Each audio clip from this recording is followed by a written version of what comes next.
कार्तिक मास हिंदू धर्म में अत्यंत पवित्र और महत्वपूर्ण महीना माना जाता है। इस मास में भगवान विष्णु की उपासना का विशेष महत्व है। अनेक पुराणों और धर्म ग्रंथों में कार्तिक मास की महात्म्य का वर्णन मिलता है। कार्तिक मास महात्म्य कथा में इस मास के दौरान किए जाने वाले व्रत, पूजा और अन्य धार्मिक अनुष्ठानों का विस्तार से वर्णन किया गया है।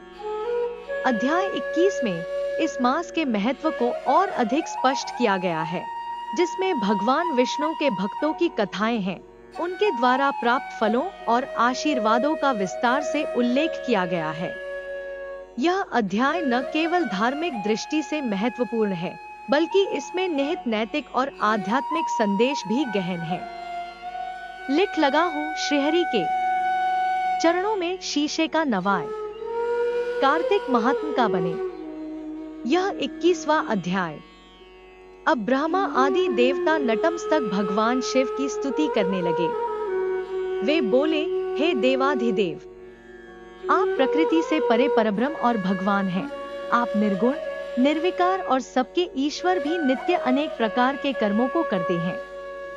हे प्रभु, हम ब्रह्मा आदि समस्त देवता आपके दास हैं। हे शंकर जी, हे देवेश, आप प्रसन्न रहें, हमारी रक्षा कीजिए। हे शिव जी, हम आपकी प्रजा हैं तथा हम सदैव आपकी शरण में रहते हैं। नारद जी राजा पृथु से बोले, जब इस प्रकार ब्रह्मा आदि समस्त देवताओं एवं मुनियों ने भगवान शंकर जी की अनेक प्रकार से स्तुति करके उनके चरण कमलों का ध्यान किया, तब भगवान शिव देवताओं को गुप्त रखकर अंतर्ध्यान हो गए। उसके बाद शिवाजी का यशोगान करते हुए सभी देवता प्रसन्न होकर अपने अपने लोक को चले गए। भगवान शंकर के साथ सागर पुत्र जलंधर का युद्ध चरित्र पुण्य प्रदान करने वाला तथा समस्त पापों को नष्ट करने वाला है। यह सभी सुखदायक और शिव को भी आनंददायक है। इन दोनों आख्यानों को पढ़ने एवं सुनने वाला सुखों को भोगकर अंत में अमर पद को प्राप्त करता है। कार्तिक मास महात्म्य के अध्याय 21 में वर्णित कथाएं और उपाख्यान हमें जीवन में धर्म और आस्था के महत्व को समझने में सहायक है।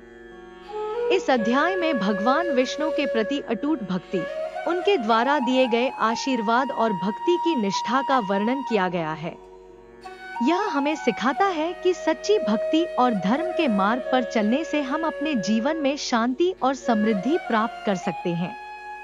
अध्याय 21 की कथा न केवल आध्यात्मिक विकास का मार्ग प्रशस्त करती है, बल्कि हमें यह भी याद दिलाती है कि कार्तिक मास में किए गए धार्मिक अनुष्ठान और व्रत हमारे जीवन को सकारात्मक दिशा में मोड़ सकते हैं। भगवान विष्णु की कृपा से हमें जीवन में आने वाली चीजों का सामना करने की शक्ति मिलती है और हम सच्चे आनंद की प्राप्ति कर सकते हैं।